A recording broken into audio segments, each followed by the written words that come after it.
Hello everyone. Welcome back with my sixth episode of Public Speaking Practice.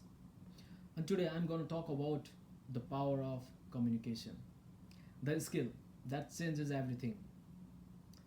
Let's begin.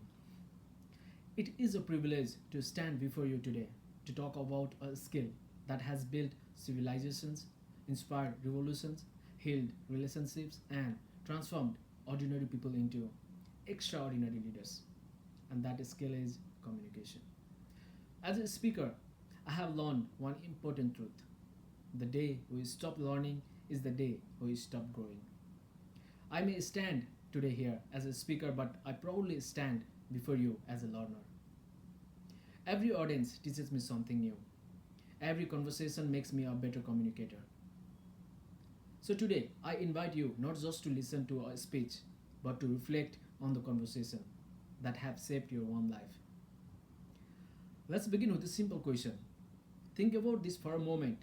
Who is the person whose words changed your life? Perhaps it was a teacher who said, I believe in you, a parent who encouraged you after a failure, a friend who stood by you during your difficult times, or maybe someone who simply listened when everyone else ignored you. Now, ask yourself another question. Why do you remember those moments years later? Because words carry power. Words can create hope. Words can destroy confidence. Words can start wars. And words can build peace. Communication is not merely the exchange of information, it is the exchange of meaning, emotion, and trust. I want to share the story of the pen. Imagine you are holding a simple pen. A pen can write a poem. A pen can sign a piece of treaty.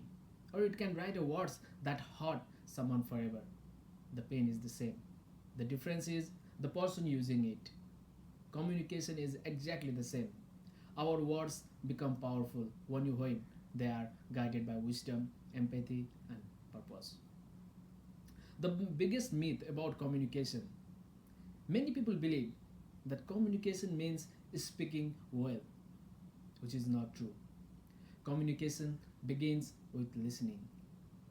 Even the management thinker Peter Drucker, he said the most important thing in communication is hearing what is not said.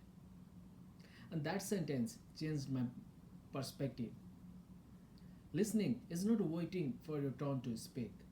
Listening is making another person feel valued. When people feel heard, they become willing to hear you. And I found that there are three levels of listening. Most people listen at only one level, or level one, listening to reply.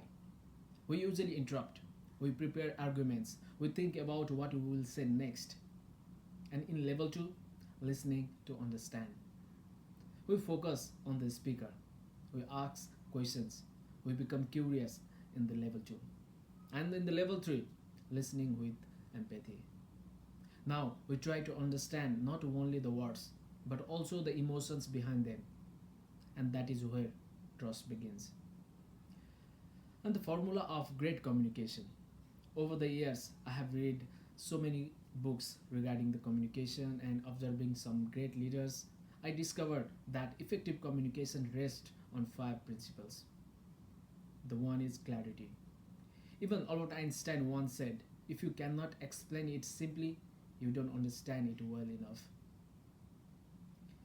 Great communicators usually simplify, they do not confuse. And the second is confidence. And here, confidence does not mean speaking loudly. Confidence means speaking honestly. It means believing in your message before expecting others to believe in it. And third is empathy. People may forget what you said, but they rarely forget how you made them feel. Empathy turns conversation into connections.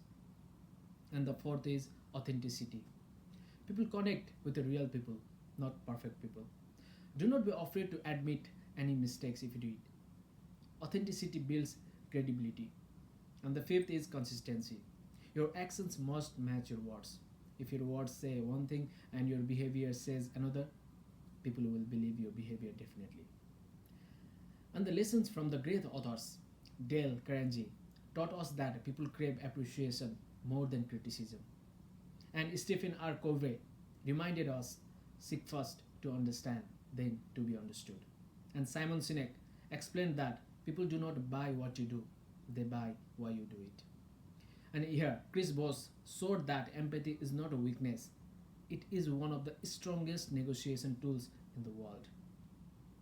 We can see each author approached communication differently, yet they all reach the same conclusion, where communication is about human connection. Communication in leadership. Every leader communicates, but not every communicator becomes a leader.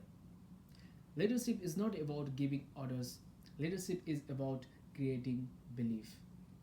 A leader communicates vision, while a one manager communicates tasks. An inspiring leader communicates purpose. Communication in families. Many families live in the same house but rarely have meaningful conversations. Technology has connected so many devices, but it has also disconnected hearts. Sometimes the greatest gift we can give our family is 10 minutes of our uninterrupted attention. No phone, no television, just genuine conversation. Communication in the workplace. Organizations do not fail only because of poor strategies. Many organizations fail because of poor communication. Misunderstood expectations create conflict, and the clear communication creates collaboration. The strongest team are not those with the smartest people. They are the teams where people communicate openly and respectfully. And another important thing, body language. Even the research suggests that people often form impressions before we finish speaking. Your posture communicates confidence. Your smile communicates warmth. Your eye contact communicates sincerity. And your tone communicates emotion. Always remember, people hear your attitude before they hear your words. The communication challenge beginning today.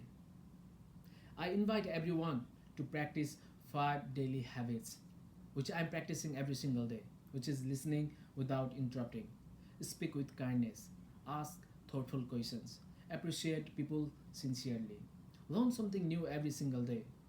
And if you practice these habits consistently, your communication will transform naturally. And my personal promise today, as a speaker, I promise to continue learning. As a learner, I promise to continue sharing. Because knowledge grows when it is shared. Communication improves when it is practiced. And lives change when both come together. And in conclusion, I would like to leave you with this. Imagine there are two doors. One door leads to success, and the other leads to missed opportunities. And the key that opens both doors is the same: communication. It helps us on trust, build friendships, lead organization, resolve conflicts, and strengthen family relationships, and inspire the next generation. So let us not ask how can I become a better speaker. Instead, let us ask how can I become a better listener, a better learner, and a better human being. Because when we communicate with clarity, listen with empathy, and speak with purpose, we do more than exchange words. Actually, we are changing the lives. Thank you.